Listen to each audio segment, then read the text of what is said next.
Hello, good evening everyone. कैसे हो आप सब लोग? बहुत दिन हो गए वीडियोस आए हुए। अब मेरी तबीयत थोड़ी ठीक है, इसलिए आज मैं फिर से कंटिन्यू कर रही हूँ वीडियो बनाना।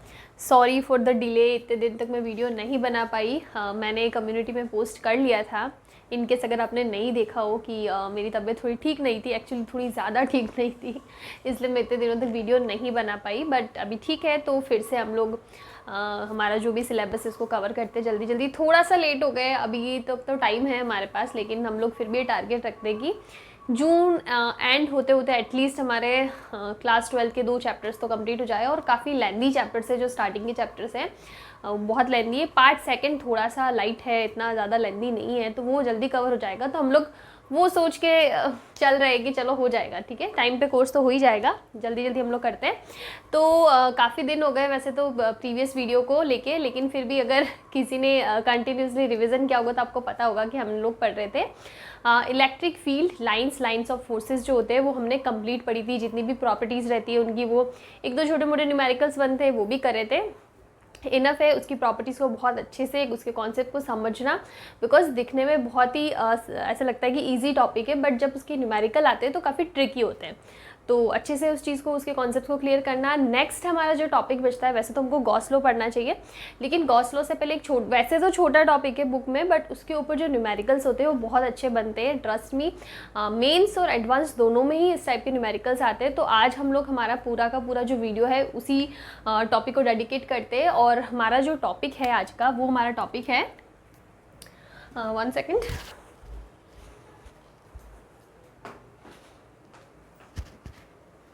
ओके, सो हमारा टॉपिक है electric field due to charge distribution.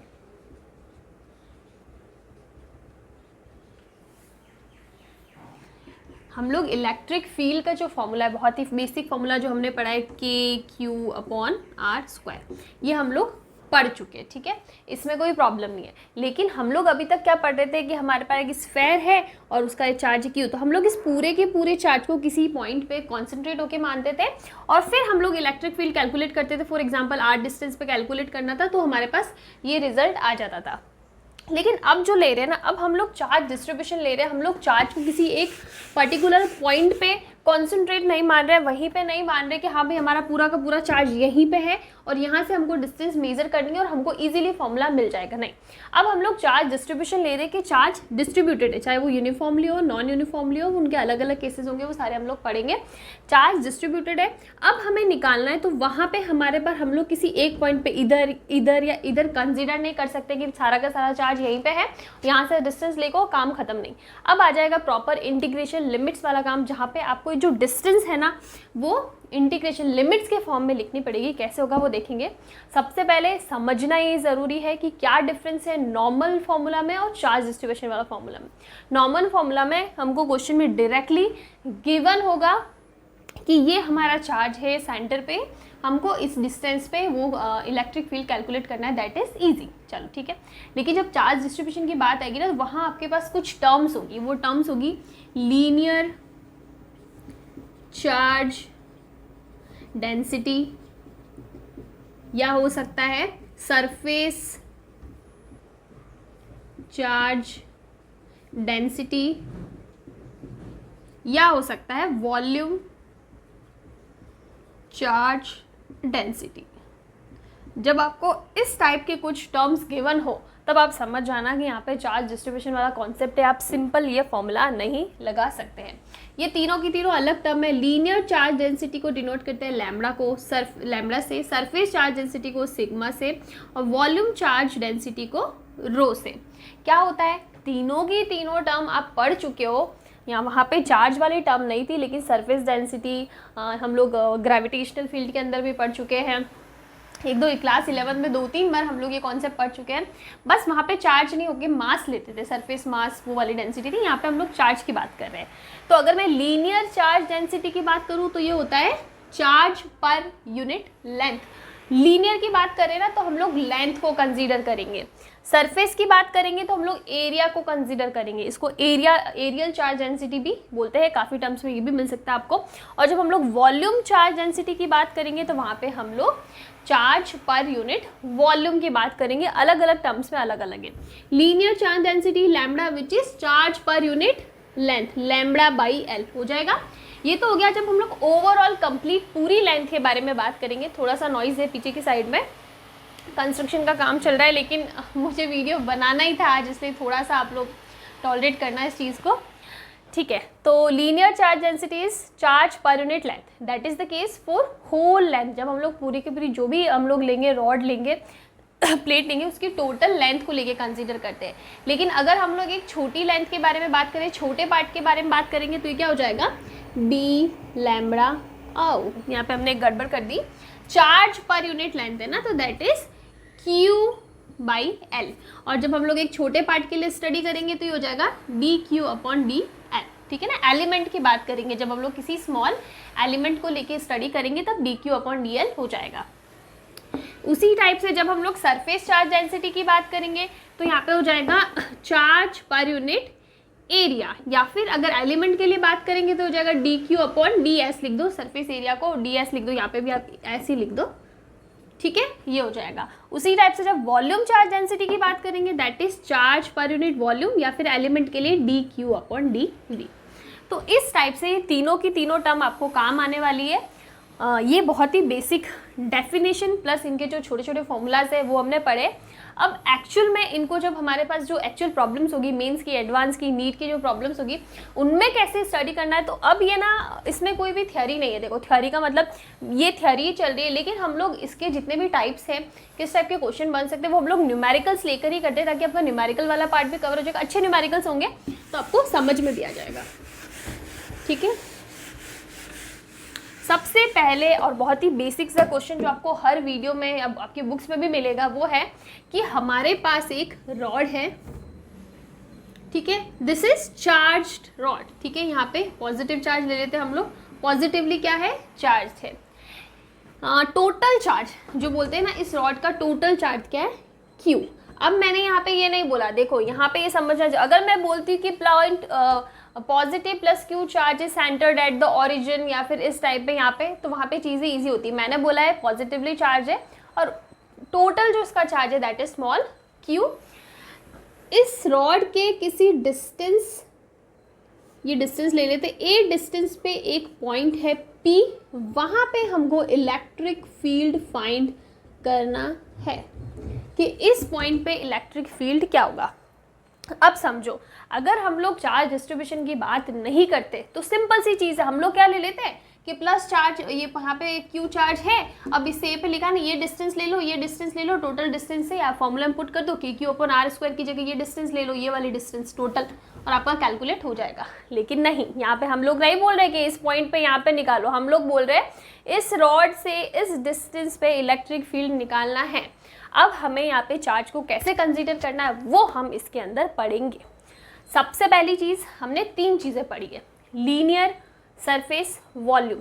आपको ये फाइंड करना है कि यहाँ पे तीनों में से कौन सी चार्ज डेंसिटी यूज़ होगी। हम लोग लीनियर लेंथ की बात करें, ले लेते हैं, टोटल लेंथ इज L ले ली, और हाँ ठीक है, चलो टोटल लेंथ हमने L ले ली। तो यहाँ पे हम लोग लेंथ की बात करें, यहाँ पे ना वॉल्यूम की बात करें ना एरिया की बात करेंगे, तो यहाँ पे हमारे पास क्या कॉन्सेप्ट आएगा, लीनियर चार्ज डेंसिटी, जो हमने लैम्बडा पढ़ा था ना, वो हमारे पास आएगा। कुछ ऐसे क्वेश्चन भी होंगे जाकर आपको डायरेक्टली गिवन होगा क्वेश्चन में कि आप लीनियर चार्ज डेंसिटी इतना है, वैसे न्यूमेरिकल्स भी हम लोग करेंगे। पहले हम लोग सबसे पहले जो स्टार्टिंग में जो समझ रहे हैं ना वो बता रही हूँ। तो यहाँ पे लेंथ की बात करेंगे तो हमको लीनियर चार्ज डेंसिटी लेना है। अब देखो, क्योंकि मुझे नहीं पता, और मैं आपको एक चीज़ और बता दूँ, हमने क्लास 11th में इस टाइप के काफ़ी न्यूमेरिकल करे, बस जो टर्म का डिफरेंस आ रहा है ना वो आ रहा है, यहाँ पे हम लोग चार्ज ले रहे, वहाँ पे हम लोग मास लेते थे, ग्रेविटेशनल फील्ड और भी बहुत सारे चैप्टर्स है उसके अंदर हमने ये चीज़ें पढ़ी है, ठीक है। तो कंसेप्ट एग्जैक्टली सेम लगता है, लेकिन बस आपको उस कंसेप्ट को यहाँ कैसे अप्लाई करना वो चीज़ आपको समझनी है। बहुत इजी है, बहुत ज़्यादा इसमें कुछ इतना नहीं है कि अरे यार ये तो बहुत डिफिकल्ट है, नहीं। अगर आप किसी भी एक टॉपिक के 15 से 20 न्यूमेरिकल कर लेते हो ना, आपको वो टॉपिक कहीं नहीं जाने वाला एग्जाम में, बहुत अच्छे से क्लियर हो जाएगा। तो ठीक है, चलो ये हो गया। अब देखो, क्योंकि हमें नहीं पता कि हमें किस पॉइंट पे स्टडी करते हैं, तो वहाँ आ जाती है एलिमेंटल स्टडी के हमको एलिमेंट्स कंसीडर करने। तो हम लोग कहीं पे ले लेते हैं यहाँ पे कि हमारे पास एक छोटा सा चार्ज एलिमेंट है, बिकॉज हम लोग चार्ज की बात करते थे, वहाँ पे मास की बात करते थे तो मास एलिमेंट लेते थे। यहाँ पे हम चार्ज की बात करें तो चार्ज एलिमेंट डी क्यू, और इसकी डिस्टेंस हो गई डी एक्स, बिकॉज हम लोग डिस्टेंस एल की, या आप तो डी एल ले लो, कोई फर्क नहीं पड़ता, ठीक है। डी एक्स इंटीग्रेशन के पॉइंट ऑफ व्यू से ज़्यादा अच्छा लगता है पढ़ने में, तो इसलिए हम लोग डी एक्स इसकी लेंथ ले ली, डी क्यू चार्ज एलिमेंट हो गया। और क्योंकि अब मैं इस एलिमेंट के लिए इलेक्ट्रिक फील्ड निकालूंगी, तो मुझे पता है कि मुझे इस एलिमेंट से इस पॉइंट की डिस्टेंस चाहिए, तो इसीलिए ये डिस्टेंस तो मुझे पता है, ये डिस्टेंस मैं कंसिडर कर लेती हूँ क्या लेवे इसको हम लोग, x ले ले, x ले लेते हैं, ठीक है, this is x। I hope आपको ये चीज़ समझ में आ रही है। ये क्या हो जाएगा, या फिर हम लोग ऐसा करते हैं ना, ये टोटल डिस्टेंस ले लेते हैं और भी अच्छा हो जाएगा, ठीक है। हम लोग ये टोटल डिस्टेंस ले लेते हैं x, ये L/2 नहीं, चलो हमने मिडल में नहीं लिया, ठीक है, कोई कंफ्यूजन नहीं रखते, सिंपल सी चीज़ है। हमने चार्ज एलिमेंट लिया है, dx इसकी लेंथ होगी, और जब हमें इसके लिए इलेक्ट्रिक फील्ड निकालना है तो हमें इस एलिमेंट से उस पॉइंट की डिस्टेंस चाहिए होती है, तो हमने ये डिस्टेंस को कंसीडर कर लिया कि let's say this is distance x, small x हो गया, ठीक है। चलो अब देखो, मैं L/2 इसलिए नहीं ले रही हूँ क्योंकि मैंने मिडल में नहीं लिया, मैंने किसी भी एक जगह ले लिया, मिडल में नहीं लिया, इसलिए मैंने L/2 प्लस a वाले डिस्टेंस नहीं लिए, ठीक है। तो अगर आप मुझे इस एलिमेंट के लिए इलेक्ट्रिक फील्ड निकालना होगा तो क्या होगा, DE होगा, बिकॉज हम लोग एलिमेंट की बात करें, फॉर्मूला क्या बोलता है, KQ/R²। K is constant, Q की जगह यहाँ पे एलिमेंट है DQ, R² की जगह डिस्टेंस हो जाएगी x², बिकॉज हमने टोटल डिस्टेंस को x ले लिया है। हो जाएगा, यहाँ तक आई थिंक किसी को कोई प्रॉब्लम नहीं आनी चाहिए। यहाँ तक अगर समझ में आ गया ना तो आगे की चीज़ें आपके लिए इजी हो जाएगी। ओके, ये हमने बात करी किसी एक एलिमेंट के लिए। अब हमें ओवरऑल पूरी रॉड के लिए इलेक्ट्रिक फील्ड निकालना है, तो कैसे निकालेंगे, जब भी हम लोग एलिमेंट्स जोड़ के निकालेंगे तो वहाँ पे हम लोग इंटीग्रेशन की बात करेंगे, तो यहाँ आ जाएगा इंटीग्रेशन DE, ठीक है, जिसको हम लोग E लिखेंगे, मतलब total electric field equals to integration of KdQ/x²। अब आप देखो कि यहाँ पे हम लोग इंटीग्रेशन की लिमिट लगानी पड़ेगी ऑब्वियसली, तो वो लिमिट किस चीज़ की लगेगी, क्या चार्ज की लगेगी, चार्ज की नहीं लगेगी, बिकॉज हमें पता है टोटल चार्ज Q है और इसका हम लोग कुछ ना कुछ कर लेंगे।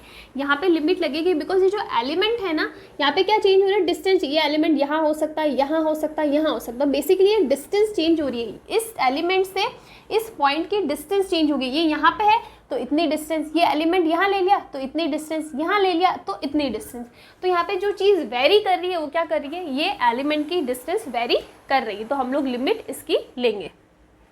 क्या लिमिट लेंगे, मिनिमम डिस्टेंस हो सकती है कि यहाँ पे हमारा एलिमेंट हमने एकदम कॉर्नर पे ले लिया तो ये मिनिमम डिस्टेंस, और मैक्सिमम जब हमने ये एलिमेंट यहाँ ले लिया, ये मैक्सिमम डिस्टेंस, ये मिनिमम डिस्टेंस।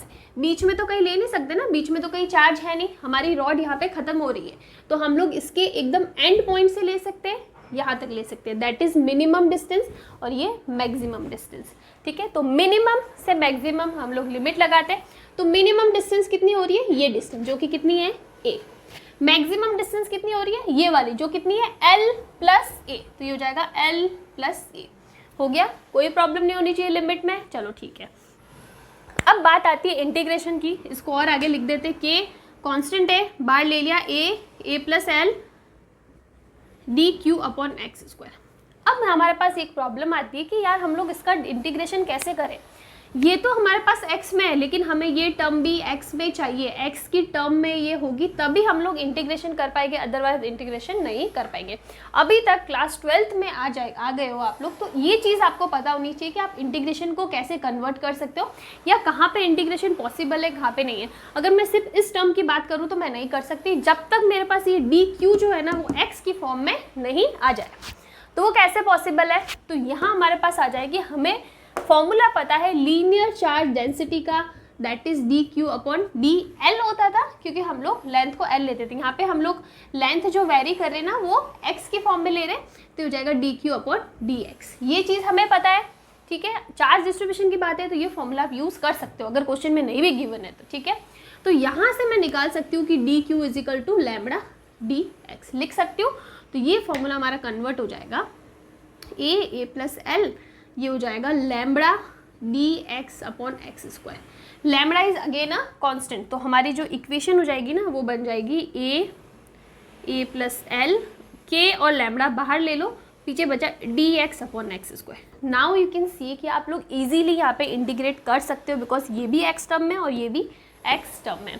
आप इंटीग्रेशन करोगे तो ये हो जाएगा के लैम्बडा बाहर ले लो और x की पावर -2, तो ये हो जाएगा -1 x की पावर -1, ये हो जाएगा। लिमिट हो जाएगी a से लेके a प्लस एल तक। कैलकुलेट कर लो इसको, आप -1 अपॉन एक्स पे लिख सकते हो ना, अलग अलग ही लिख देते हैं, -1 अपॉन एक्स हो सकता है।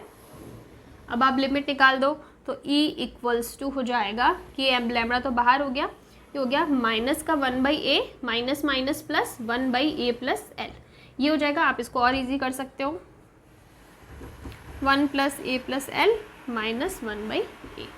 This is our final result.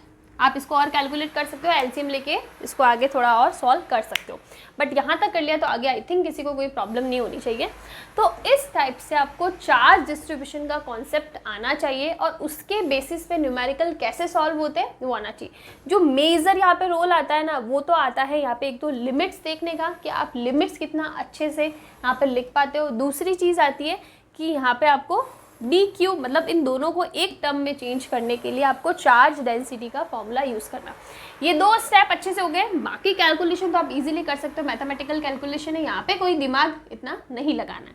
तो इस टाइप ये बहुत ही बेसिक सा क्वेश्चन है जो मैंने आपको ये समझाने के लिए दिया कि किस टाइप से आप चार्ज डेंसिटी का कॉन्सेप्ट इलेक्ट्रिक फील्ड को फाइंड करने में यूज़ कर सकते हो।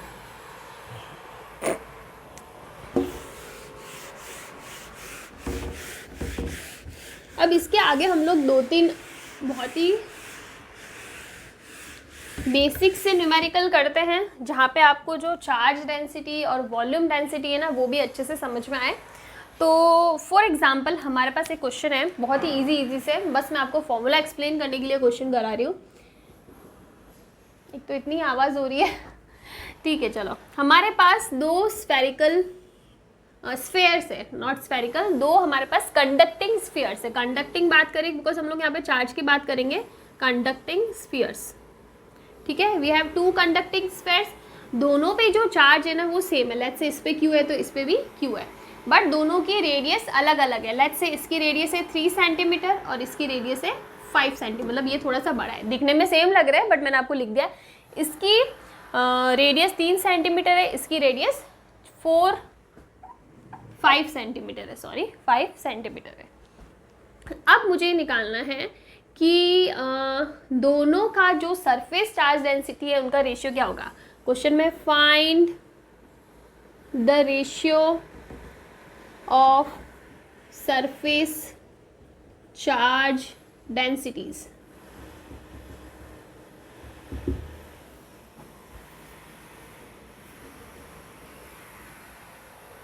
ठीक है, 2 स्फीयर्स गिवन है, रेडियस अलग अलग है, दोनों पे चार्ज सेम है और हमें फाइंड आउट करना है कि इनकी सरफेस चार्ज डेंसिटीज का रेशियो कितना होगा।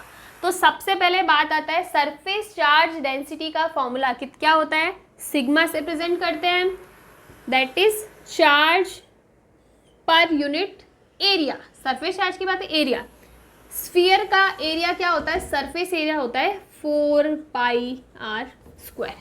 This is the formula. अब देखो सिग्मा 1 में R1 चार्ज तो सेम है, सिग्मा 2 कितना हो जाएगा, Q अपॉन 4πr²। अब आपको सिंपल सा रेशियो तो निकालना है, सिग्मा 1 अपॉन सिग्मा 2, ये हो जाएगा R2² अपॉन R1² यानी 25/9। ईजी है, बस फॉर्मूला डिफाइन करने के लिए न्यूमेरिकल दिया है कि इस टाइप के छोटे से न्यूमेरिकल मेंस में नीट में आ सकते हैं, ठीक है, आए हुए भी है और आ सकते हैं। बहुत ही छोटा सा एग्जाम्पल है। एक हम लोग लेते हैं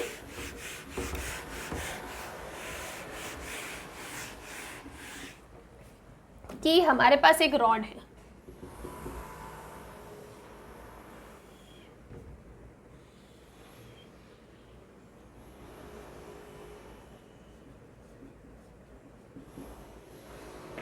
ठीक है, वी हैव अ रॉड जिसपे चार्ज रॉड है, ले लो टोटल चार्ज ले लिया आपने Q, total charge is Q। Question में आपको गिवन है कि नहीं, टोटल चार्ज आपको क्वेश्चन में गिवन नहीं है। क्वेश्चन में आपको गिवन है कि इसकी लेंथ ले लो L, total length that is L, और क्वेश्चन में आपको लीनियर चार्ज डेंसिटी गिवन है कि linear charge density of this rod is lambda equals to lambda naught x, where lambda naught is what, constant, और जो x है ना वो डिस्टेंस है जो वेरी करती है ना, यहाँ पे है तो x अलग अलग डिस्टेंस होगी, तो x is the distance from the origin ले लो, x is distance from the origin, जो वेरी हो सकती है, ठीक है, 0 से L तक वेरी हो सकती है। ये अब हमें क्वेश्चन में पूछा है find the total charge on this rod.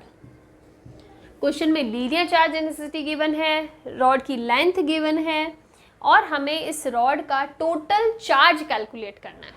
तो यहाँ पे आप लोग इसको कैसे सॉल्व करोगे, बहुत ही इजी सा छोटा सा क्वेश्चन है। ये क्वेश्चन एग्जाम में आया हुआ है, मेंस में आया हुआ है या नीट में आया हुआ है, एडवांस का क्वेश्चन नहीं है, मेंस नीट का छोटा सा क्वेश्चन है।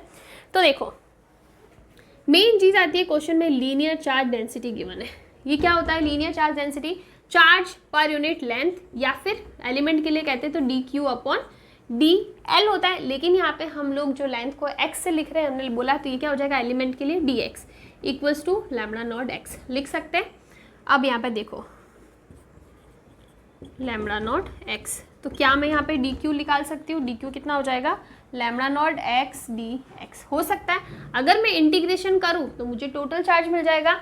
तो टोटल चार्ज क्या है, let's say this is capital Q ले लेते हैं total charge, integration of lambda naught x dx, यहाँ पे dx आ रहा है मतलब x की हमें लिमिट निकालनी है मिनिमम से मैक्सिमम। मिनिमम कितना हो सकता है, हमने एलिमेंट यही ले लिया और हमने x बोला डिस्टेंस फ्रॉम द ऑरिजिन, तो ये ऑरिजिन से इसकी डिस्टेंस कितनी हो जाएगी, 0 हो जाएगी, बिकॉज ऑरिजिन पे ही हमने एलिमेंट ले लिया, तो 0, और मैक्सिमम मैंने यहाँ पे ले लिया, तो टोटल डिस्टेंस L, तो लिमिट इसकी चेंज होगी 0 से लेके L तक, ठीक है। कैलकुलेट करो, lambda naught is a constant, integration of 0 to L x dx जो होता है ना उसका इंटीग्रेशन होता है x²/2। तो अगर मैं इसको कैलकुलेट करूँ लिमिट लगा के तो हो जाएगा lambda naught L²/2। This is the total charge Q equals to, this is our answer. तो इस टाइप का क्वेश्चन भी मेंस और नीट के अंदर बन सकता है। छोटा सा है, बस आपको थोड़ा सा दिमाग लगाना है कि मैं कौन सा फॉर्मूला यूज़ करूँ। एग्जैक्ट फॉर्मूला मिल गया, फिर मैथमेटिकल कैलकुलेशन में बहुत बड़ी प्रॉब्लम नहीं होती अगर आपकी प्रैक्टिस अच्छी है तो, ठीक है। तो इस टाइप का क्वेश्चन भी बन सकता है। और क्वेश्चन लेते हैं, छोटे छोटे क्वेश्चन।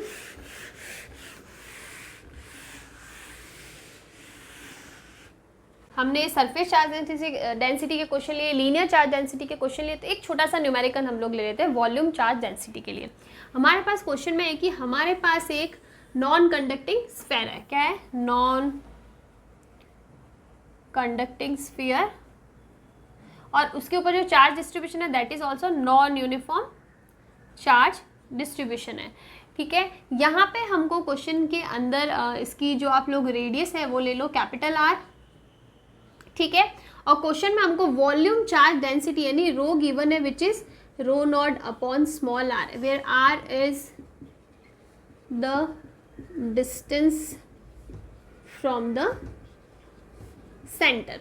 r क्या है, सेंटर से डिस्टेंस है। यहाँ से फॉर एग्जांपल हम लोग यहाँ पे ले लेते हैं तो ये यहाँ हो जाएगा, अगर हम लोग यहाँ पे कंसीडर करते हैं तो ये r ऐसे हो जाएगा। ये चीज़ आप आगे गॉस लॉ में बहुत अच्छे से पढ़ेंगे, लेकिन यहाँ पे हम लोग लिख देते हैं कि this r is the distance from the origin. Origin के साथ डिस्टेंस है जो वेरी होती है, चेंज होती है। मिनिमम कितनी हो सकती है 0, मैक्सिमम कितनी हो सकती है कैपिटल R, ठीक है। अब हमें क्वेश्चन में फाइंड क्या करना, find total charge of this sphere, ठीक है।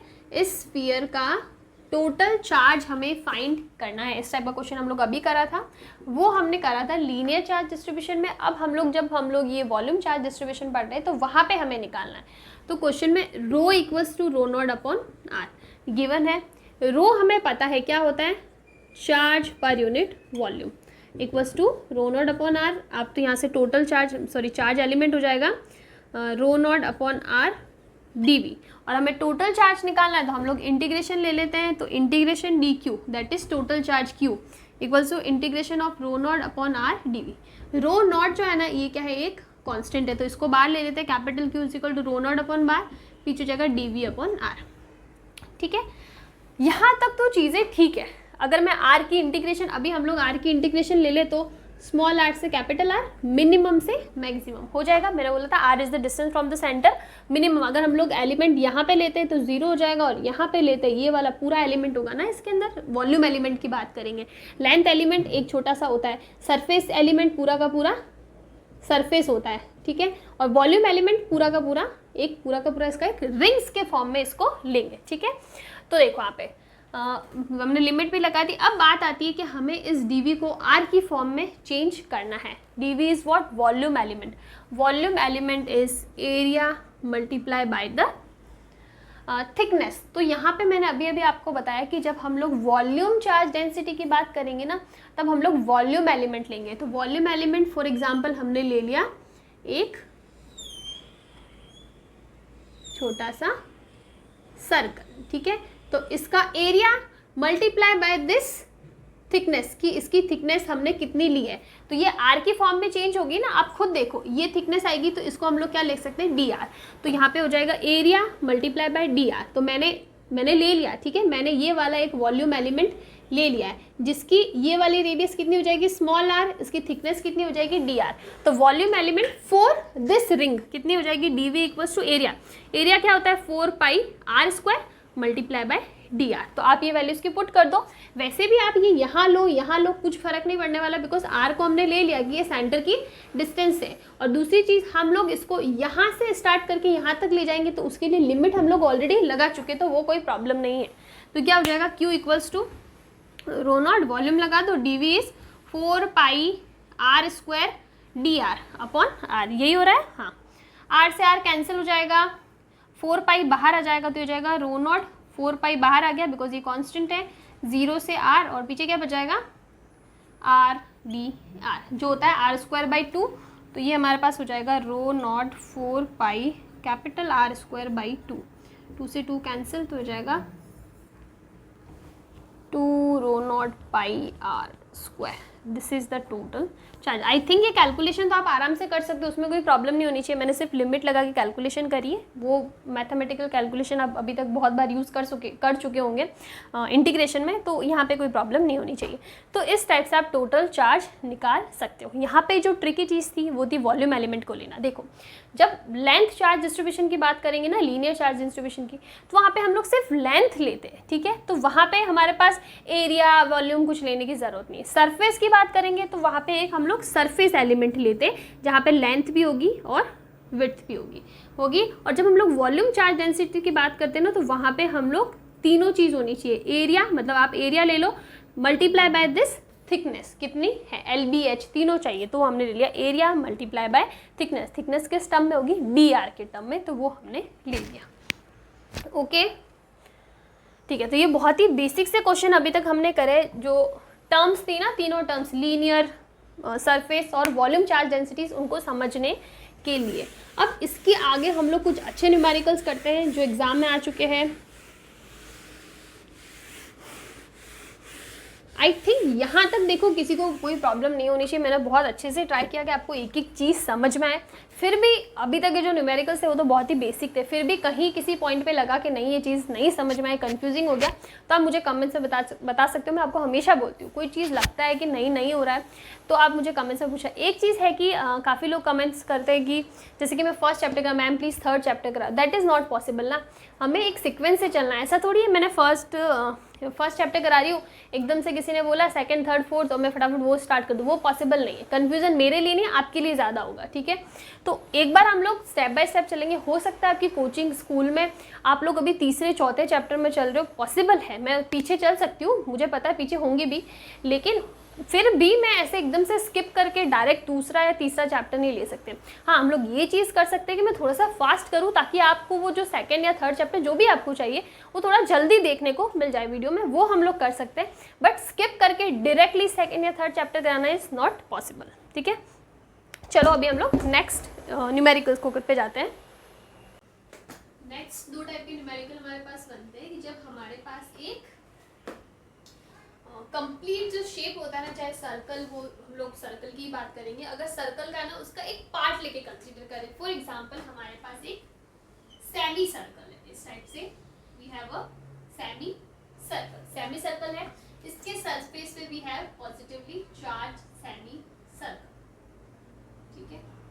अब हमें इसके सेंटर पे इलेक्ट्रिक फील्ड फाइंड करना है, find electric field at centre, ठीक है। यहाँ पे इलेक्ट्रिक फील्ड फाइंड करना है, तो कैसे होगा? इन जनरल जब हमने पूरा सर्कल पढ़ा था तो सेंटर पे इलेक्ट्रिक फील्ड आपको 0 मिला था, पर वहाँ पे हमारे पास एक सिमेट्री थी और वहाँ पे हमने कंसीडर कर लिया था कि टोटल चार्ज कहीं पे कॉन्सेंट्रेटेड है। यहाँ पे हमने ऐसा कुछ नहीं किया, हमने चार्ज डिस्ट्रीब्यूट करा है कि चार्ज हमारा डिस्ट्रीब्यूटेड है और हमें सेंटर पे इलेक्ट्रिक फील्ड फाइंड करना है, तो यहाँ पे हमको एलिमेंट्स लेके स्टडी करना पड़ेगा।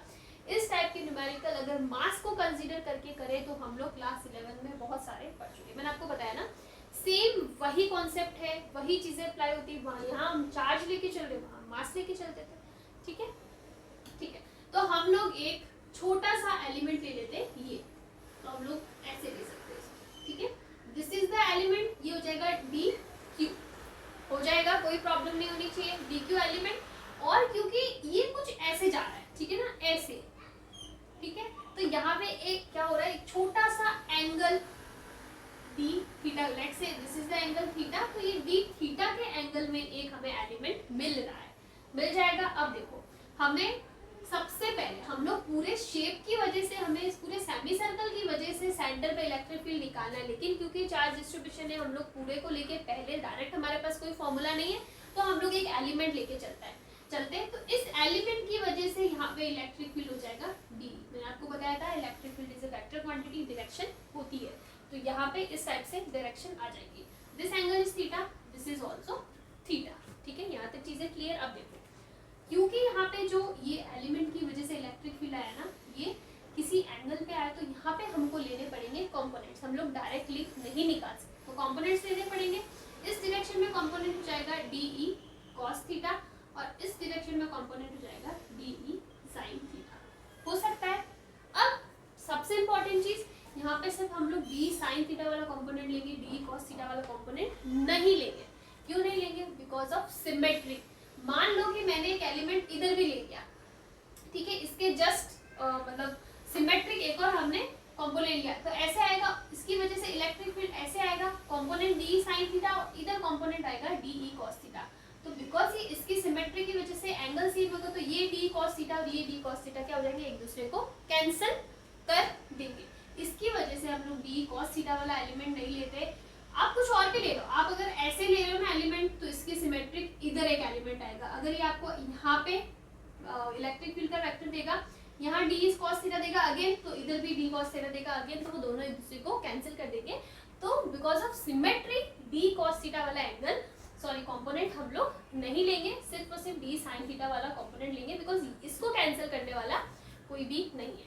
तो हमारा जो इलेक्ट्रिक फील्ड है ना, वो क्या हो जाएगा, integration of D E sine theta होगा। चलो ठीक है, अब यहाँ पे डी ई की बात करूँ ना, तो मुझे पता है डी होता है k d q upon r square. Distance यहाँ से लेके यहाँ तक, ये क्या हो जाएगी, इसकी रेडियस आर का स्क्वायर, ये सेम रहेगा। आप एलिमेंट चाहे यहाँ ले रहे हो, यहाँ ले रहे हो, कहीं पे भी लो, ये जो डिस्टेंस है ना, वो हमेशा इसकी रेडियस आर ही रहने वाली है।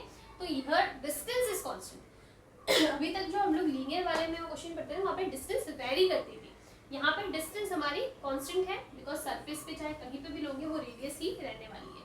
तो ये चीज़ हमें ठीक पता है यहाँ तक। तो ये हो जाएगा integration of k is constant, तो d q upon r square, और ये हो जाएगा साइन थीटा।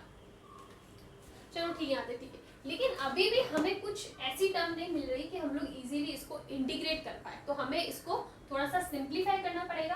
तो हमारे पास क्या चीज़ें, ठीक है, जब भी चार्ज डिस्ट्रीब्यूशन की बात आती है तो सबसे पहले हम लोग ले सकते हैं क्या, लीनियर चार्ज डिस्ट्रीब्यूशन। यहाँ पे लीनियर चार्ज डिस्ट्रीब्यूशन होगा, बिकॉज ये सर्कल है, बीच में यहाँ पे कुछ भी नहीं, यहाँ पे बीच में कोई चार्ज नहीं, सिर्फ सरफेस पे, तो इसको हम लोग लीनियर चार्ज डिस्ट्रीब्यूशन की फॉर्म में लेंगे। तो लैम्ब्डा इक्वल्स टू क्या होता है, D q upon D L.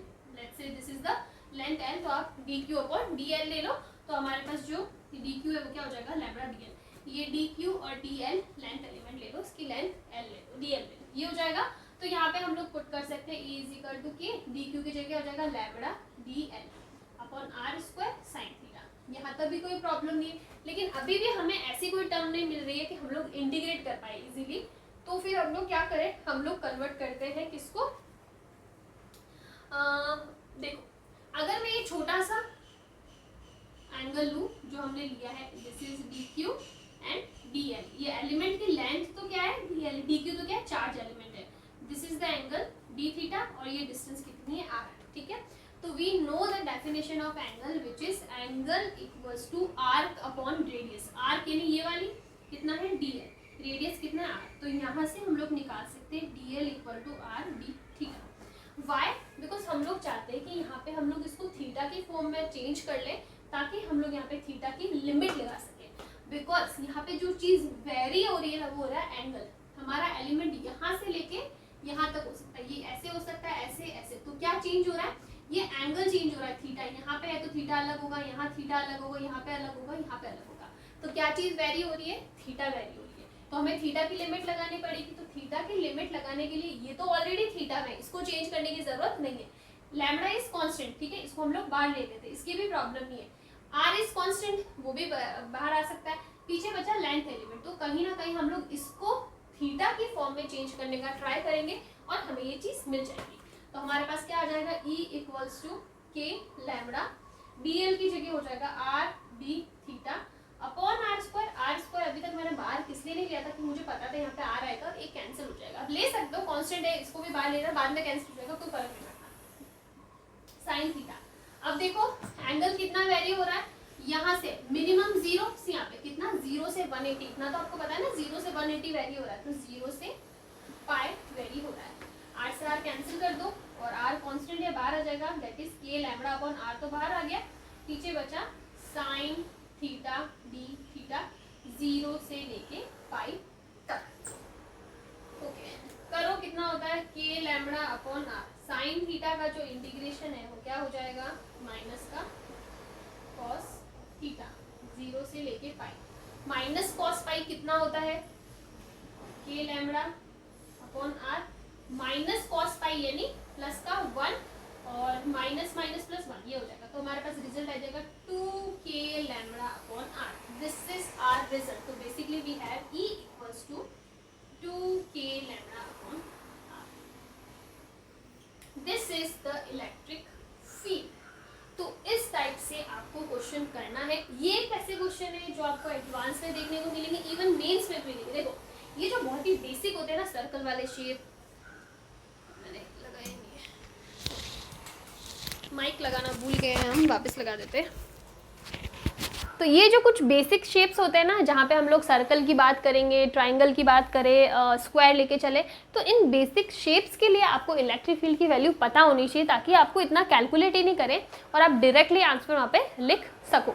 कुछ शेप्स होते हैं जो आपको याद रखने पड़ेंगे उनके आंसर, जैसे ये वाला क्वेश्चन है, आप इतना कैलकुलेट करो, मोस्टली इसका आंसर अगर आपको पता है तो आपको इतना सोचने की जरूरत भी नहीं, कॉन्सेप्ट पता होना चाहिए पर रिजल्ट भी याद होना चाहिए, ठीक है। तो ये एक टाइप का क्वेश्चन बनता है। इसी में हम लोग एक क्वेश्चन लेते हैं कि अब हमारे पास सेमी सर्कल नहीं होके 1/4 ऑफ दिस सर्कल है, मतलब सिर्फ ये पोर्शन है हमारे पास इतना, ठीक है।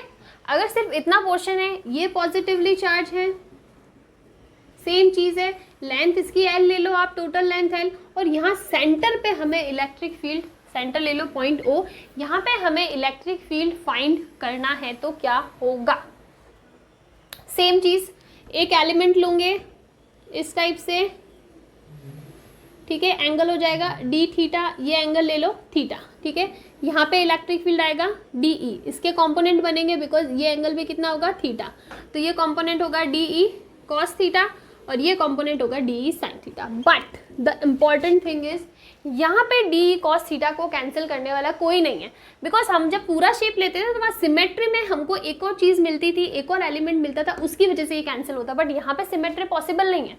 ये है तो दूसरा भी इसी एरिया में बनेगा। यहाँ पे हम लोग कुछ भी नहीं ले सकते बिकॉज हमारे पास इतना ही पोर्शन अवेलेबल है, इतने ही पोर्शन के लिए हमें कैलकुलेट करना है, तो यहाँ पे सिमेट्री वाला कॉन्सेप्ट अप्लाई नहीं होगा, तो हमारे पास डी ई कॉस थीटा भी होगा। तो बेसिकली हमारे पास दो एलिमेंट होंगे, ई एक्स ये एक्स डायरेक्शन में, that is D E cos theta, ठीक है, और एक होगा ई वाई वाई डायरेक्शन में, that is D E sine theta. हमें दोनों के लिए कैलकुलेट करना पड़ेगा। सेम वो होगी वो सारी चीज़ें, देखो मैं एक के लिए कैलकुलेट कर लेती हूँ। सबसे पहले ई एक्स की बात करेंगे, डी ई क्या होता है, k d q upon r square, same रहेगा, कॉस थीटा हो जाएगा। अब डी क्यू को आप वापस लिख सकते हो लैम्बडा डी एल, जो भी अभी हमने पढ़ा, तो के और लैम्बडा बाहर आ जाएगा, ये हो जाएगा d l upon r square cos theta. Again same चीज, जो डी एल है वो एंगल की फॉर्म में चेंज करेंगे, हो जाएगा के lambda r d theta cos theta upon r square से आर कैंसिल हो गया, के लैम्बडा अपॉन आर बाहर आएगा, पीछे बचेगा कॉस थीटा डी थीटा, ठीक है। अब यहाँ पे एंगल चेंज होगा, यहाँ पे पूरा एंगल नहीं, यहाँ से लेके यहाँ तक, यानी 0 से लेके π/2 तक, ठीक है। कैलकुलेट करो कितना आएगा, k lambda upon r cos theta का हो जाएगा साइन थीटा, 0 से π/2, साइन π/2 कितना होता है, 1 होता है, सॉरी साइन π/2 साइन 90 1 होता है, ओके ठीक है। तो ये वैल्यू आ जाएगी के लैम्बडा अपॉन आर। तो हमारे पास जो ई एक्स है ना वो कितना आएगा, के लैम्बडा अपॉन आर, और ई वाई भी जब आप कैलकुलेट करोगे ना सेम ही आएगा, के लैम्बडा अपॉन आर। यहाँ पे साइन थीटा की जगह कॉस थीटा आ जाएगा, ठीक है। कॉस π/2 की वैल्यू क्या होती है, 0 होती है, लेकिन कॉस 0 की वैल्यू क्या होती है, 1 होती है, और वहाँ पे माइनस भी आएगा, तो माइनस माइनस प्लस 1 हो जाएगा, सेम रिजल्ट आएगा। तो हमारे पास ये दोनों वैल्यू होगी, और जो रिजल्टेंट ई होगा ना वो होगा under root of E X square plus E Y square, ठीक है। फॉर्मूला क्या होता है, E X square plus E Y square plus 2EX EY cos theta, यही होता है ना हमारे पास फॉर्मूला। लेकिन यहाँ पे दोनों के बीच का एंगल 90 डिग्री है, तो ये कॉस 90 की टर्म, ये टर्म 0 दे देगी। आप कैलकुलेट करो, दोनों की वैल्यू सेम है, तो फाइनल जो रिजल्ट आएगा ना हमारे पास वो आएगा E इक्वल्स टू √2 के लैम्बडा अपॉन आर। ये रिजल्ट हमारे पास रहेगा, और ये रिजल्ट भी आपको याद होना चाहिए। देखो याद रहेगा तो बहुत अच्छी बात है, वरना कैलकुलेट तो एग्जाम में फिर करना ही पड़ेगा। इस टाइप से ये क्वेश्चन बनेगा। तो हमने सर्कल के लिए बात करी, सेमी सर्कल को स्टडी किया, उसका 1/4 पोर्शन लेते हैं तो उसके लिए भी स्टडी कर दिया, और किस टाइप से इसका आंसर चेंज हो सकता है। अब यहाँ पे एक इम्पॉर्टेंट, अगर आपको याद रखने में प्रॉब्लम आ रही है दोनों रिजल्ट अलग अलग आने में, तो हमारे पास यहाँ पे एक ट्रिक होती है। ट्रिक का है electric field due to uniformly charged arc at centre. क्या बोल रहा है कि कोई भी यूनिफॉर्मली चार्ज आर्क है ना, उसके सेंटर पे इलेक्ट्रिक फील्ड निकालना है, तो उसका फॉर्मूला क्या होता है, तो वो फॉर्मूला होता है E equals to 2k lambda upon r sine alpha upon 2।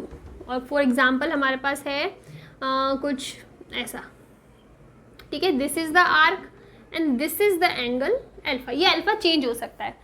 अब देखो कैसे, अगर हम लोग बात करें सेमी सर्कल के लिए, तो वहाँ पे ये कंप्लीट होगा, तो ये आर्क का एंगल कितना हो जाएगा 180 डिग्री। आप पुट करो 2k lambda upon r sine 180/2 यानी sine 90 degree, sine 90 degree, sine 90 degree की वैल्यू क्या होती है 1, तो रिजल्ट क्या आएगा 2k लैम्बडा अपॉन आर। यही हमारे पास रिजल्ट था।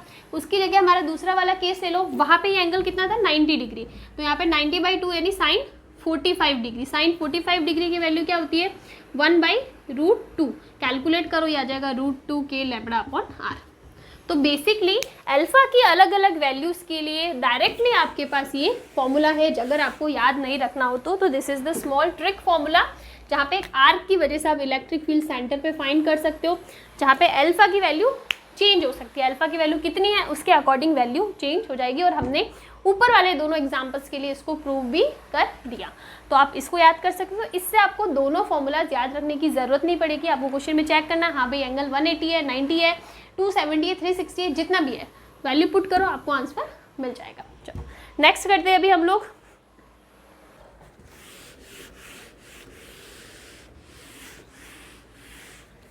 सो नेक्स्ट आज की वीडियो के लिए हम लोग एक लास्ट एग्जांपल और ले लेते हैं, उसके बाद में हम लोग जो भी नेक्स्ट वीडियो रहेगा उसमें नेक्स्ट टाइप के क्वेश्चंस को डिस्कस करेंगे। तो यहाँ पे अभी तक हमने जो 2-3 न्यूमेरिकल लिए ना वो हमने लिए आर्क की शेप में। अब हम लोग लेते हैं एक रॉड के लिए। क्वेश्चन है हमारे पास कि हमारे पास एक यूनिफॉर्मली चार्ज फाइनाइट लेंथ की रॉड है। थोड़ी टेढ़ी बन गई है मुझे पता है, ठीक है। और यहाँ से अब हम लोग इसके सेंटर से बात नहीं कर रहे, इस रॉड से किसी डिस्टेंस p पर हमें इलेक्ट्रिक फील्ड को फाइंड करना है। Electric field at point P हमें फाइंड करना है। बहुत ज़्यादा शोर हो रहा है, मेरा खुद को इरिटेशन हो रही है, बट ठीक है, शूट करना है तो करना पड़ेगा। ओके, तो यहाँ पे हमें इलेक्ट्रिक फील्ड को फाइंड करना है।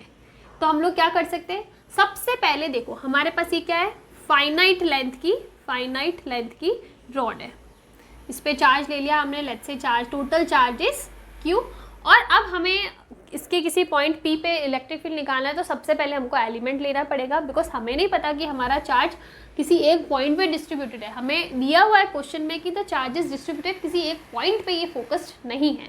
तो हम लोग ले लेते हैं, फॉर एग्जाम्पल यहाँ पे हमने ले लिया एक dq, तो ले लिया चार्ज एलिमेंट, लेंथ ले लिया dl, टोटल लेंथ आप ले लो कैपिटल L, ठीक है। और लेट्स से ये सेंटर से नहीं है, ठीक है, हम लोग ये एग्जैक्टली सेंटर वाला पॉइंट नहीं ले रहे। इसमें दिख रहा होगा सेंटर, लेकिन सेंटर नहीं एग्जैक्टली। तो कुछ इस टाइप से यहाँ पे हमें इलेक्ट्रिक फील्ड DE मिलेगा, और हमने एलिमेंट लिया है तो एलिमेंट कुछ ऐसा होगा, ये हो जाएगा हमारा एंगल D थीटा, और ये एंगल ले लो थीटा, ठीक है। अब देखो इसको θ1 ले लो, कि मैं आगे एक्सप्लेन करूँगी ऐसा किस लिए। अब यहाँ पे देखो DE है तो ऑफ कोर्स इसके कंपोनेंट बनेंगे, ये भी एंगल θ1 है, तो ये हो जाएगा एंगल DE cos थीटा, और यहाँ पे हो जाएगा DE sin थीटा। इसको हम लोग ले लेते हैं E पैरेलल, हाँ C पैरेलल हो जाएगा, और ये इसके तो परपेंडिकुलर है, तो इसको परपेंडिकुलर ले लेते हैं, इसको पैरेलल ले लेते हैं। ये लेंथ ऐसे, ये ऐसे आ रहा, तो ये पैरेलल, ये परपेंडिकुलर हो जाएगा, ठीक है। अब क्या यहाँ पे ये वाला एलिमेंट कैंसिल होगा, हम लोग ले सकते हैं कि यहाँ पे एक आएगा फिर ऐसे E बनेगा, तो ये वाला एलिमेंट कैंसिल हो जाएगा, लेकिन ऐसा नहीं होगा। क्यों नहीं होगा, बिकॉज हमने एग्जैक्टली सेंटर वाला पॉइंट नहीं लिया। मैंने ये नहीं बोला है कि रॉड के सेंटर से किसी डिस्टेंस पे इलेक्ट्रिक फील्ड निकालना है, नहीं, रॉड से किसी डिस्टेंस पे पॉइंट P है, वहाँ से हमें निकाल, ये डिस्टेंस आप ले लो A, ठीक है, निकालना है। अगर मैं बोलती ना सेंटर से लेना है, तब हाँ, तब ये कंपोनेंट कैंसिल हो जाता है, लेकिन हम लोग यहाँ पे सेंटर की बात नहीं कर रहे हैं। ओके, अब देखो अगर मैं बात करूँ इलेक्ट्रिक फील्ड की, तो दोनों E परपेंडिकुलर पैरेलल दोनों आएंगे। सबसे पहले हम लोग एक कैलकुलेट कर लेते हैं, E perpendicular equals to DE cos theta होगा। वेरी क्या करेगा, एंगल वेरी करेगा, यही चीज़ वेरी करेगी।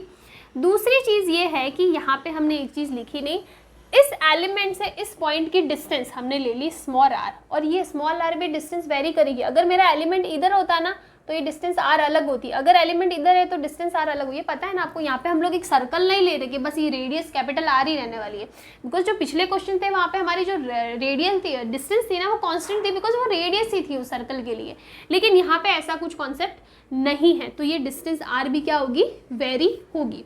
और किसके अकॉर्डिंग वेरी होगी, सब की सब चीज़ें वेरी हो रही है थीटा के अकॉर्डिंग। तो यहाँ पे जो लिमिट लगेगी वो भी लगेगी थीटा की। तो मिनिमम यहाँ से, मतलब अगर मैंने एलिमेंट यहाँ लिया है तो एक एंगल हो सकता है ये वाला, ठीक है, और दूसरा ये, तो ये मिनिमम और मैक्सिमम जा सकता है यहाँ तक। तो मैक्सिमम अगर मैं इस एंगल को ले सकती हूँ θ2, और ये होगा नेगेटिव, बिकॉज हम लोग नीचे की साइड स्टडी कर रहे हैं। तो हमारा जो एंगल वेरी होगा वो होगा माइनस का θ2 से लेके θ1 तक, ठीक है। यहाँ तक चीज़ें सबको समझ में आनी चाहिए, this is a very important step.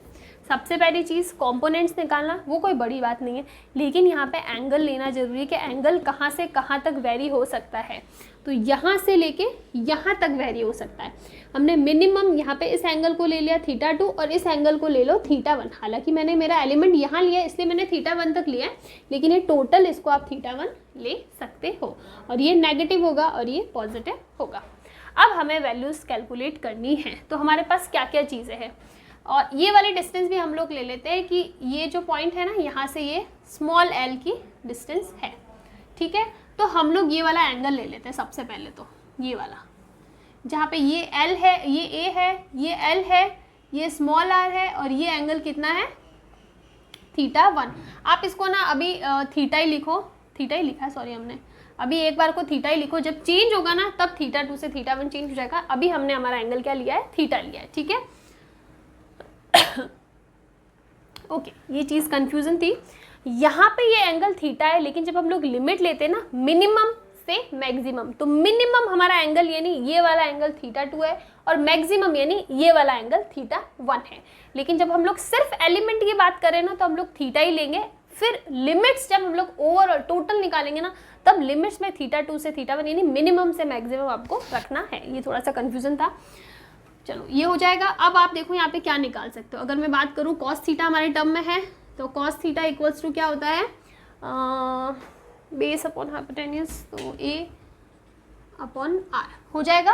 अब आप देखो यहाँ से मैं एक चीज़ निकाल सकती हूँ कि जो DE होता है ना, DE ये क्या होता है, k dq upon r square. यहाँ पे हमारी डिस्टेंस स्मॉल r है तो हमने स्मॉल r स्क्वायर, ये हो जाएगा dq। लेंथ एलिमेंट है तो लीनियर चार्ज डेंसिटी लगेगी, linear charge density lambda equals to dq upon dl होता है।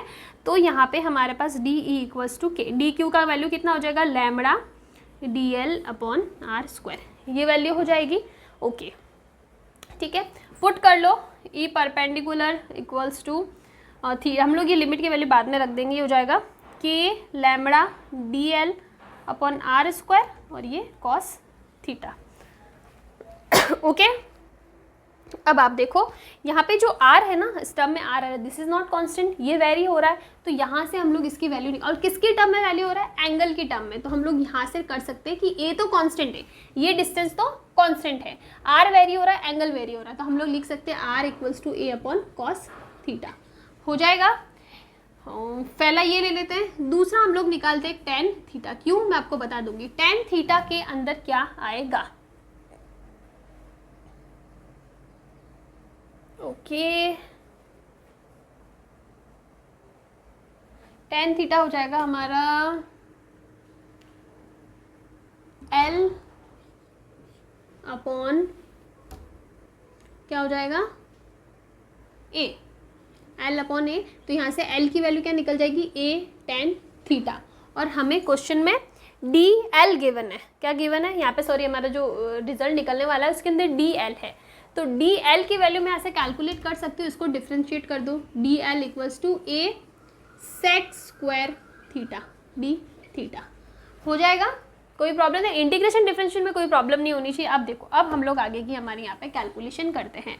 तो हमारे पास है E परपेंडिकुलर, आप k लैम्बडा को बाहर ले लो, k लैम्बडा बाहर ले लो, पीछे बचेगा DL अपॉन r स्क्वायर और cos थीटा, सबकी वैल्यू पुट कर देते हैं। k लैम्बडा कांस्टेंट बाहर, DL की वैल्यू लिख दो ये a sec square theta d theta, r square की वैल्यू यहाँ से पुट कर लो, a square upon cos square theta multiply by cos theta d theta, तो हम लोग ऑलरेडी लिख चुके हैं। अब यहाँ पे देखो क्या क्या कैंसिल हो रहा है, एक a से ये कैंसिल हो रहा है, सेक स्क्वायर थीटा से कॉस स्क्वायर थीटा कैंसिल हो जाएगा, because sec theta is 1 upon cos theta होता है, तो इससे ये टर्म कैंसिल हो जाएगी। पीछे हमारे पास बचेगा k लैम्बडा इंटीग्रेशन ऑफ ये a भी बाहर आ जाएगा, पीछे बचेगा सिर्फ और सिर्फ कॉस थीटा d थीटा, ये हमारे पास बचने वाला है। अब हम लोग लिमिट की बात करेंगे, माइनस थीटा टू थीटा 1, ये हो जाएगा k lambda upon a minus का सॉरी प्लस का साइन थीटा, ये हो जाएगा थीटा 2 और थीटा 1। हम लोग ये सारी चीज़ें हटा लेते हैं, ये हम लोग यूज़ कर चुके हैं। तो तो हमारे पास जो ई परपेंडिकुलर की वैल्यू आएगी ना, वो आएगी के लैम्बडा अपॉन ए, और ये हो जाएगा साइन थीटा 1 प्लस का साइन थीटा 2, ये रिजल्ट आएगा। और इसी टाइप से जब आप परपेंडिकुलर निकालोगे ना, सॉरी पैरेलल निकालोगे, बस इसमें साइन थीटा का डिफरेंस आएगा, बाकी सारी सम टी में, तो वहाँ पे कॉस थीटा हो जाएगा, और ये हो जाएगा के lambda upon A cos theta 2 minus cos theta 1। Check कर लेना यही आ रहा है या नहीं आ रहा है। तो ये दोनों फाइनल रिजल्ट हमारे पास आएंगे। मुझे पता है इसकी कैलकुलेशन थोड़ी सी लेंदी है, थोड़ी सी डिफिकल्ट साइड पे है, लेकिन अगर आप इसको अच्छे से खुद से सॉल्व करोगे ना, आपको कहीं पे डिफिकल्ट नहीं लगेगा। मेन चीज़ है आपको इस एंगल से ये वैल्यूज़ निकालना, बिकॉज मैंने सबसे पहली चीज़ अपने दिमाग में आती है कि मैं इसको क्यों चेंज करूँ। मैं इसलिए चेंज करूँ कि मुझे पता है कि R is not constant, R is changing and L is also changing. L भी कांस्टेंट नहीं है, एल इधर हो सकता है, फिर इधर जा सकता है, फिर इतना हो सकता है, तो सब की सब चीज़ें थीटा के अकॉर्डिंग क्या हो रही है, चेंज हो रही है। तो इसीलिए मैंने आर और एल को थीटा की टर्म में चेंज किया, ताकि मैं उन चीज़ों को थोड़ा सा अच्छे से अप्लाई कर सकूँ। मुझे पता है कि ये चीज़ें कांस्टेंट नहीं है, चीज़ें थीटा के अकॉर्डिंग वेरी कर रही है, इसीलिए मैंने इनको थीटा की फॉर्म में चेंज किया, और फिर हमने वैल्यूज़ यहाँ पे पुट करी है। ये आ गया। अब इसके अंदर एक कॉन्सेप्ट आता है कि अगर मेरी रॉड क्या हुई, मेरी रॉड फाइनाइट लेंथ की नहीं होगी, इनफाइनाइट लेंथ की हुई, ठीक है। सेम कॉन्सेप्ट है, इनफाइनाइट को अपन बना नहीं सकते, ठीक है। अब मेरे पास क्या है, इनफाइनाइट लेंथ। तो इनफाइनाइट लेंथ के लिए क्या होगा, अपन जब पॉइंट लेंगे ना, इसकी लेंथ बहुत ज़्यादा है। अब मैं एंगल की बात करूँ ना, अब जैसे यहाँ से लगा के वहाँ तक, तो ऑलमोस्ट ये जो एंगल होता है ना, वो हम 90 डिग्री के बराबर ले सकते हैं जब हम लोग इनफाइनाइट लेंथ की बात करो, बिकॉज लेंथ बहुत ज़्यादा है, इनफाइनाइट है, आप उसको मेज़र भी नहीं कर सकते हो, और आप किसी डिस्टेंस पे नाप रहे हो तो ऑलमोस्ट ऐसा लगेगा वो पैरेलल ही है, पॉइंट इसके पैरेलल ही दिखाएगा। तो इसीलिए वहाँ पे हम लोग इस थीटा को क्या ले सकते हैं, 90 डिग्री। तो basically theta 1 theta 2 equals to 90 degree for infinitely charged rod, ठीक है। जब इनफाइनाइट लेंथ की रॉड हो ना, तब की बात हो, आप वैल्यू पुट करो तो आपके पास क्या आ जाएगा, ई परपेंडिकुलर साइन थीटा 1 यानी हाँ साइन 90 1 + 1 2, तो ये हो जाएगा 2 के लैम्बडा अपॉन ए। और ई पैरेलल की बात करो, कॉस 90 0 हो जाएगा, तो ये हो जाएगा 0। ये वैल्यूज आएगी हमारे पास कब, जब हम लोग इनफाइनाइट लेंथ की बात करेंगे तब।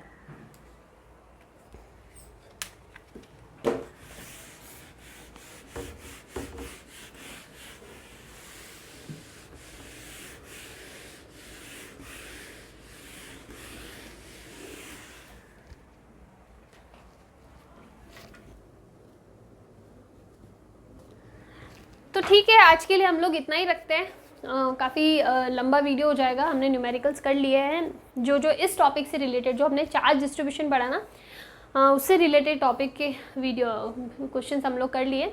नेक्स्ट वीडियो में हम लोग जो भी आगे न्यूमेरिकल्स टॉपिक्स बचते हैं, ड्यू टू सेंटर रिंग के सेंटर पे वो सारे जो न्यूमेरिकल्स है, छोटे छोटे से टॉपिक्स बचते हैं, या तो न्यूमेरिकल बोल दो या टॉपिक बोल दो, एक ही बात है, तो वो हम लोग नेक्स्ट वीडियो में करेंगे। अभी तक हम लोग इतना ही रखते हैं।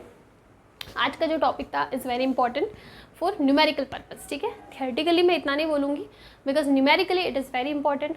बहुत अच्छे अलग अलग सिमेट्रिकल शेप्स के न्यूमेरिकल्स इस पे बनते हैं, और आप लोग प्लीज़ प्लीज़ प्लीज़ न्यूमेरिकल्स की प्रैक्टिस जितनी ज़्यादा हो सके उतनी ज़्यादा करो। अभी आपके पास बहुत टाइम है, अगर आप लोग मेंस के लिए भी कर रहे हो, 2025 का मेंस अच्छा खासा टाइम है। अभी से आप लोग क्लास 12 अभी आपकी स्टार्ट ही हुई है, महीने 1.5 महीने पहले स्टार्ट हुई होगी, तो साथ साथ में अगर न्यूमेरिकल्स रखते हो बहुत ही अच्छा होगा। और न्यूमेरिकल सिर्फ इसलिए नहीं करना है कि अरे हाँ भाई मुझे न्यूमेरिकल करने, आप जितने ज़्यादा किसी टॉपिक के न्यूमेरिकल करोगे ना, उतना ज़्यादा कॉन्सेप्ट आपका वो क्लियर होगा कि क्या अलग अलग मतलब कैरेक्टरिस्टिक्स हो सकते हैं, क्या अलग अलग पैटर्न के क्वेश्चन बन सकते हैं, क्या क्या इसके अंदर केसेस हो सकते हैं कि हाँ इस केस में ऐसा होगा, इस केस में होगा। वो सब तभी क्लियर होंगे जब आपने उसके ऊपर न्यूमेरिकल करें। सिर्फ ऐसे देख लेने से, पढ़ लेने से न्यूमेरिकल्स नहीं समझ में आने। हाँ ऐसा लगेगा अरे यार ये तो बहुत ईजी, हाँ ऐसे से हो जाएगा, फिर एग्जाम में ऐसे से होता नहीं है, बिल्कुल भी नहीं होता है सच में, ठीक है। तो न्यूमेरिकल प्रैक्टिस जितनी ज़्यादा उतनी ज़्यादा करना। एंड नेक्स्ट वीडियो बहुत जल्दी आएगा, हम लोग ज़्यादा डिले नहीं करेंगे, 2 दिन के बाद नेक्स्ट वीडियो मैं अपलोड कर दूँगी जो भी रहेगा। और आई विल ट्राई कि अगले 2 या 3 वीडियो में हम लोग ये चैप्टर कंप्लीट कर ले, ताकि हम लोग नेक्स्ट जो चैप्टर वो स्टार्ट कर सके। तब तक के लिए थैंक यू। डेली प्रैक्टिस करना, कहीं प्रॉब्लम आए कमेंट्स करना, ओके।